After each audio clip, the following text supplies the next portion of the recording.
এই মাত্র 2025 সালের পোস্ট অফিসের যে নিয়োগ, এই মাত্র 21,413 পোস্টে যে নিয়োগ, সেটার নোটিফিকেশান পাবলিশ হয়ে গেলো। এই মাত্র কিন্তু প্রকাশিত হয়ে গেলো তোমাদের জিডিএস পোস্ট অফিসের 2025 সালের যে নিয়োগ, ঠিক আছে। জানুয়ারিতে নিয়োগ হওয়ার কথা ছিল, কিন্তু ফেব্রুয়ারি থেকে এবং মার্চে তোমাদের কিন্তু নিয়োগটি হবে, ঠিক আছে, ফর্ম ফিল আপ শুরু হবে। এই মাত্র প্রকাশিত হয়ে গেলো। তো তোমাদের কী কী আপডেট চলে এসছে, ঠিক আছে, অফিসিয়াল নোটিফিকেশানে কী কী বলা হয়েছে, পুরো ডিটেলস কিন্তু আজকে ভিডিও থাকছে। So hello friends, welcome culture English master. আজকে তোমাদের 2025 সালের যে পোস্ট অফিসে জিডিএস নতুন নিয়োগ হওয়ার কথা ছিল জানুয়ারি, ফেব্রুয়ারি, মার্চের মধ্যে, সেই নিয়োগের পুরো অফিসিয়াল নোটিফিকেশান পাবলিশ হয়ে গেছে, যেখানে শুধুমাত্র 10 পাস যোগ্যতা তোমরা আবেদন করতে পারবে, ঠিক আছে। পোস্ট অফিস জিডিএস রিক্রুটমেন্ট 2025, এখানে কোনো রকম এক্সাম হবে না, কোনো রকম ইন্টারভিউ হবে না, যেখানে শূন্যপদ তোমাদের 21,000 সামথিং কিন্তু আছে, ঠিক আছে। ছেলে মেয়ে উভয় অ্যাপ্লাই যোগ্যতা। দেখে নাও আবেদনের শেষ তারিখ কবে, পুরো অফিসিয়াল নোটিফিকেশান পাবলিশ হয়ে গেছে। ওকে, চলো।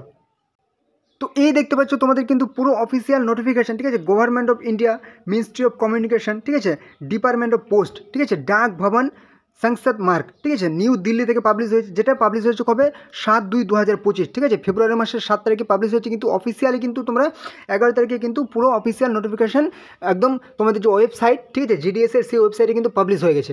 ওকে, তো নোটিফিকেশানে কী কী বলা হয়েছে, ঠিক আছে। গ্রামীণ ডাক সেবক জিডিএসের অনলাইন এনগেজমেন্ট শিডিউল জানুয়ারি 2025-এর নিয়োগ, ঠিক আছে। এখানে কিন্তু তোমাদের গ্রামীণ ডাক সেবক অর্থাৎ জিডিএস পোস্টে নিয়োগ করা হবে। ব্রাঞ্চ পোস্ট মাস্টার বিপিএম এবং ABPM assistant branch post master, এই 3 ধরনের পোস্টে কিন্তু নিয়োগ করা হবে। দেখে নাও তোমাদের কী কী বলেছে, ঠিক আছে। রেজিস্ট্রেশন কীভাবে করবে, এডিট কীভাবে করবে, অনলাইন অ্যাপ্লিকেশন কীভাবে করবে, ঠিক আছে। প্রথমেই বলে দিই তোমাদের রেজিস্ট্রেশন এবং সাবমিশন অফ অনলাইন অ্যাপ্লিকেশন কবে থেকে তোমাদের ফর্ম ফিল আপ, 10/2/2025 সরি, ফেব্রুয়ারি মাসের 10 তারিখ থেকে ফর্ম ফিল আপ শুরু হবে এবং মার্চ মাসের 3 তারিখ পর্যন্ত কিন্তু তোমরা ফর্ম ফিল আপটি করতে পারবে, ঠিক আছে, জিডিএস পোস্ট অফিস 2025 সালের। এবং যদি তোমাদের কোনো রকম ভুল হয়ে যায়, তাহলে কিন্তু এডিট বা কারেকশান তোমরা করতে পারবে 6/3, ঠিক আছে, মার্চ মাসের 6 তারিখ থেকে তোমরা কারেকশান করতে পারবে। 8 তারিখ পর্যন্ত কিন্তু তোমরা কারেকশান করতে পারবে, ঠিক আছে, এডিট করতে পারবে যদি কোনো রকম ভুল হয়ে যায়। দেখে নেই আরও কী কী তোমাদের আপডেট চলে এসছে এখানে, ঠিক আছে। প্রথমেই তোমাদের বললাম ব্রাঞ্চ পোস্ট মাস্টার পদে নিয়োগ করা হবে। এখানে জব ফ্যাসিলিটি, ঠিক আছে, কী কী পদে তোমাদের এখানে কাজ করতে হবে, এখানে পুরো ডিটেলস কিন্তু আপডেট তোমাদের দিয়ে দেওয়া হয়েছে। অফিসিয়াল নোটিফিকেশান তোমাদের আমি দেখিয়ে দেবো তোমরা কীভাবে অফিসিয়াল নোটিফিকেশান পুরো ডাউনলোড করে নেবে, ঠিক আছে। ABPM assistant branch post master. Next চলে আসে ডাক সেবক, ঠিক আছে, ডাক সেবক যেটা চিঠিপত্র বিলি করে। এবারে চলে আসে তোমাদের এমোলুমেন্টস অ্যান্ড অ্যালাউন্সেস, তোমাদের স্যালারি। এখানে কিন্তু তোমাদের স্যালারি যেটা যদি বলি বিপিএম ব্রাঞ্চ পোস্ট মাস্টার, এখানে কিন্তু স্যালারিটা একটু হাই, ঠিক আছে, 12,000 থেকে 29,380 কিন্তু তোমাদের স্যালারি, ঠিক আছে। তোমাদের সমস্ত রকম অ্যালাউন্স মিলে কিন্তু প্রায় 15,000 স্যালারি তোমাদের থেকে যাচ্ছে স্টার্টিংয়ে, তারপর বছর বছর কিন্তু ইনক্রিজ হতে থাকবে। তারপর অ্যাসিস্ট্যান্ট ব্রাঞ্চ পোস্ট মাস্টার এবং ডাক সেবকের ক্ষেত্রে কিন্তু দুটো পোস্টের ক্ষেত্রেই স্যালারিটা সেম, 10,000 থেকে স্টার্টিং এবং 24,470 কিন্তু স্টার্টিং, ঠিক আছে। যেহেতু এই পোস্টটা শুধুমাত্র মাধ্যমিক যোগ্যতায়, একটু গ্রুপ ডি একটু কম কোয়ালিফিকেশানে, সেহেতু কিন্তু এখানে তোমাদের স্যালারিটাও একটু মানে কম ক্ষেত্রে, ঠিক আছে, শুধুমাত্র মাধ্যমিক পাস যোগ্যতা আবেদন। এলিজিবিলিটি ক্রাইটেরিয়া কী কী বলেছে এখানে, ফর অল পোস্ট, সমস্ত রকম পদের ক্ষেত্রে কিন্তু এজ লিমিট বলে দিচ্ছে, ঠিক আছে, মিনিমাম 18 বছর হতেই হবে, ঠিক আছে, এবং ম্যাক্সিমাম কিন্তু তোমাদের 40 বছর এখানে কিন্তু তোমরা আবেদন করতে পারবে জেনারেলদের ক্ষেত্রে, ঠিক আছে। মিনিমাম 18 বছর হতে হবে সবাই কিন্তু, এবং ম্যাক্সিমাম তোমরা 40 বছর পর্যন্ত আবেদন করতে পারবে জেনারেলদের ক্ষেত্রে। এবং যদি চলে আসে এজ রিল্যাক্সেশন আপার এজ লিমিটের ক্ষেত্রে, ঠিক আছে, সর্বোচ্চ বয়স হতে হবে SC STদের ক্ষেত্রে, ঠিক আছে, SC STদের ক্ষেত্রে কিন্তু 5 বছর কিন্তু বয়সের ছাড় পেয়ে যাবে, মানে 40 + 5 45 বছর পর্যন্ত আবেদন করতে পারবে। এবং OBC হচ্ছে কি 3 বছর পর্যন্ত কিন্তু 43 বছর পর্যন্ত আবেদন করতে পারবে। ইকোনমিক্যালি উইকার সেকশন EWS কোনো এজ রিল্যাক্সেশন পাবে না, মানে 18 থেকে 40 বছর পর্যন্ত আবেদন করতে পারবে। এবং পার্সনস উইথ বেঞ্চমার্ক ডিসেবিলিটি বা PWD 10 বছর পর্যন্ত আবেদন করতে পারবে, মানে 18 থেকে 50 বছর পর্যন্ত আবেদন করতে পারবে PWD। এবং PWBD যারা হচ্ছে OBC 18 থেকে মানে 53 বছর পর্যন্ত আবেদন করতে পারবে, ঠিক আছে। এবং যারা হচ্ছে PWD SC ST তারা হচ্ছে ধরে নেওয়া যে 50, তারপর হচ্ছে 55 বছর পর্যন্ত আবেদন করতে পারবে, ওকে, যারা হচ্ছে SC ST PWD। এবার হচ্ছে এডুকেশনাল কোয়ালিফিকেশান, যেটা আগেই বললাম শুধুমাত্র মাধ্যমিক পাস যোগ্যতা, একদম পরিষ্কার তোমাদের বলে দেওয়া হয়েছে 10 পাস কিন্তু স্ট্যান্ডার্ড, ওকে, শুধুমাত্র মাধ্যমিক পাস যোগ্যতা হতে পারবে, যেটা তোমাদের গভর্নমেন্ট ইন্ডিয়া বা স্টেট গভর্নমেন্ট বা ইউনিয়ন টেরিটরিজ যে কোনো একটা সরকারি গভর্নমেন্ট বা স্কুলের আন্ডারে হলেই কিন্তু তোমরা 10 পাস যোগ্যতা হলেই আবেদনযোগ্য, ওকে। শুধুমাত্র মাধ্যমিক পাস। তোমাদের এখানে কি বলেছে, যদি তোমাদের বলি আমি আদার কোয়ালিফিকেশান, আর কি তোমাদের যোগ্যতা চাওয়া হয়েছে, এখানে কিন্তু কোনো বাধ্যবাধকতা নেই যে তোমাদের একদম সার্টিফিকেটের কোনো প্রয়োজন নেই। নলেজ অফ কম্পিউটার, তোমাদের কম্পিউটারে একটু সাধারণ জ্ঞান থাকতে হবে, যেটা আমরা সবাই জানি, ঠিক আছে, একটু জ্ঞান, কম্পিউটার চালানোর জ্ঞান থাকলেই হবে। তারপরে নলেজ অফ সাইক্লিং, সাইকেল চালানো জানতে হবে, ঠিক আছে, কোনো রকম সার্টিফিকেটের প্রয়োজন নেই যে সার্টিফিকেট দেখাও তুমি জানো কি জানো না, শুধুমাত্র সাইকেল চালাতে জানতে হবে, সাইক্লিং।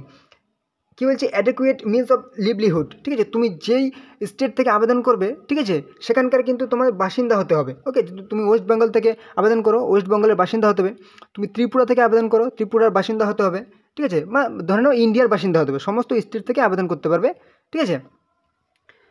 এবং যদি তুমি ত্রিপুরা বা আসাম থেকে আবেদন করো, আসামের কিন্তু বাসিন্দা হতে হবে। ওকে, যেখানে আবেদন করবে সেখানকার বাসিন্দা হতে হবে। রিজার্ভেশন, এখানে কিন্তু এসসি, এসটি, পিডাব্লিউডি, ইডাব্লিউএস সমস্ত কিন্তু রিজার্ভেশন যেরকম থাকে, তাদেরকে রিজার্ভেশন কিন্তু অবশ্যই ছাড় পেয়ে যাবে।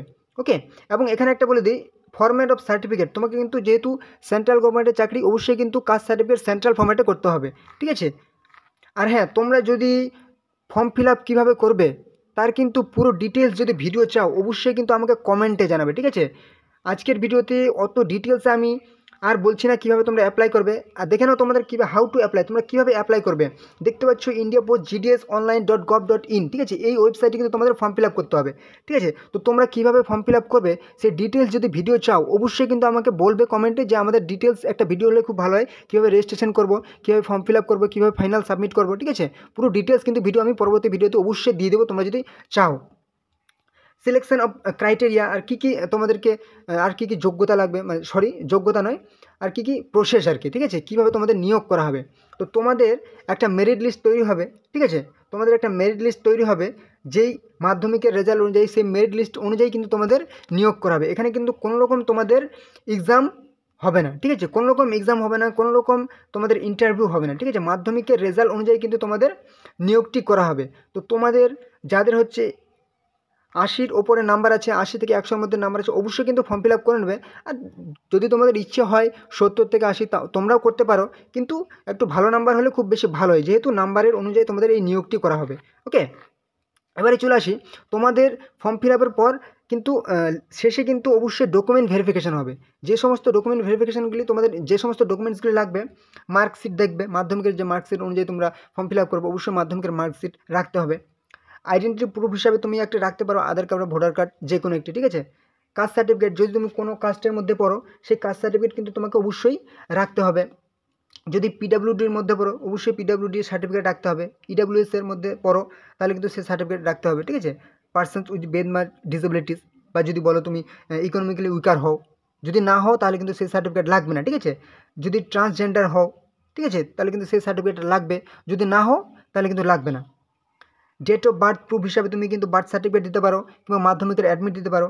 মেডিকেল সার্টিফিকেট, ঠিক আছে, সরকারি একটা হাসপাতাল থেকে তুমি একটা সার্টিফিকেট, তুমি হেলথ, মানে তুমি একদম ফিট আছো, ঠিক আছে, গভর্নমেন্ট প্রাইমারি হেলথ সেন্টার থেকে একটা তোমার একটা সার্টিফিকেট লাগবে, মেডিকেল সার্টিফিকেট। ওকে, অবশ্যই কিন্তু তোমাদের একটা ভ্যালিড ফোন নাম্বার কিন্তু দিতে হবে, যেখানে কিন্তু তোমাদের মানে তোমাদের সমস্ত রকম যে যদি ইনস্ট্রাকশন দেওয়া হয় বা সমস্ত রকম যে ওটিপি যাবে, ঠিক আছে, একটা অ্যাক্টিভ মোবাইল নাম্বার কিন্তু অবশ্যই রাখতে হবে। ওকে, তো এই যে কীভাবে তোমরা রেজিস্ট্রেশন করবে দেখতেই পাচ্ছ ওয়েবসাইট, এই ওয়েবসাইটে গিয়েই কিন্তু তোমাদের রেজিস্ট্রেশনটি করতে হবে। তো তোমরা অবশ্যই কমেন্টে জানাবে যদি রেজিস্ট্রেশন সম্বন্ধে কোনো রকম ভিডিও চাও। ওকে, এই যে বলে দিয়েছি এখানে, mobile number to be verified through OTP যাবে যে মোবাইল নাম্বারে, ঠিক আছে। ইমেল আইডি ভেরিফাই করার জন্য, কিসের জন্য, ওটিপির জন্য, ঠিক আছে।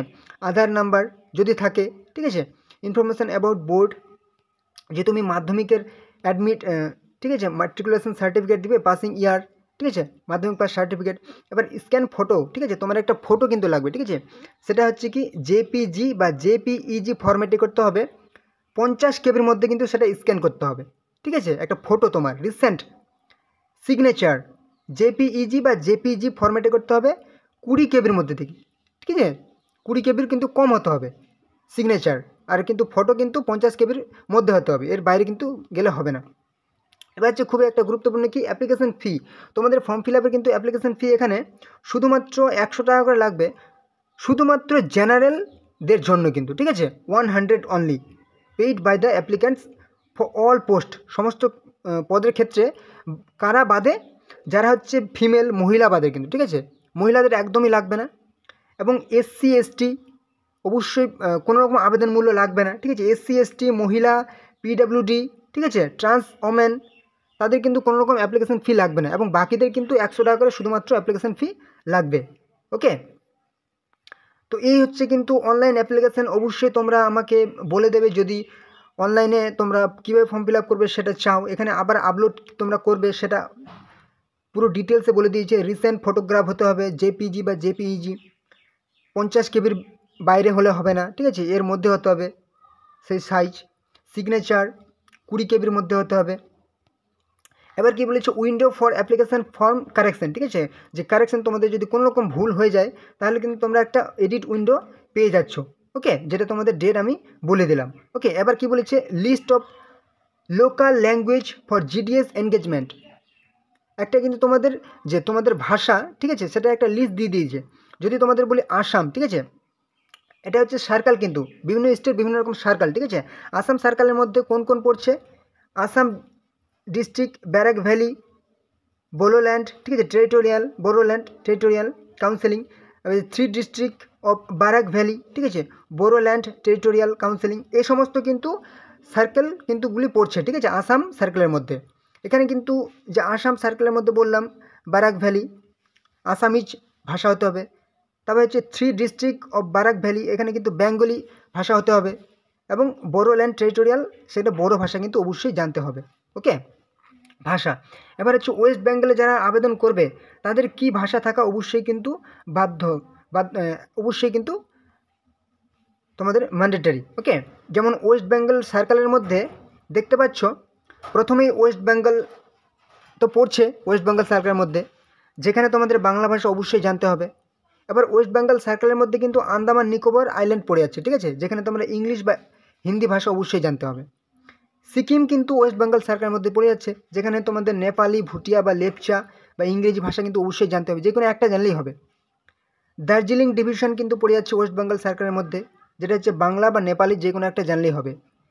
এছাড়াও কিন্তু তোমাদের পড়ছে গোর্খা টেরিটোরিয়াল অ্যাডমিনিস্ট্রেশন, ঠিক আছে, ওয়েস্ট বেঙ্গল সার্কেলের মধ্যে পড়ে যাচ্ছে গোর্খা, যেখানে কিন্তু তোমরা নেপালি ভাষা অবশ্যই জানা প্রয়োজন। ওকে, তো এই হচ্ছে তোমাদের কিন্তু সার্কেল ওয়াইজ যে তোমাদের ল্যাঙ্গুয়েজ জানা প্রয়োজন সেটা কিন্তু তোমাদের বলে দিলাম। ওকে, আরেকটা বলে দিই, যারা ত্রিপুরার মধ্যে বসবাস করছো তারা হচ্ছে নর্থ ইস্ট রিজিয়নের মধ্যে পড়ে যাচ্ছ বা সার্কেলের মধ্যে পড়ে যাচ্ছ, যাদের কিন্তু ত্রিপুরা এখানে দেখতে পাচ্ছ নর্থ ইস্ট সার্কেলের মধ্যে পড়ে যাচ্ছ, এবং ত্রিপুরা যে স্টেট, ঠিক আছে, সেখানে কিন্তু ভাষা হতে হবে, বাংলা ভাষা জানলেও হবে কিংবা কাকবারাক ভাষা জানলেও কিন্তু হবে।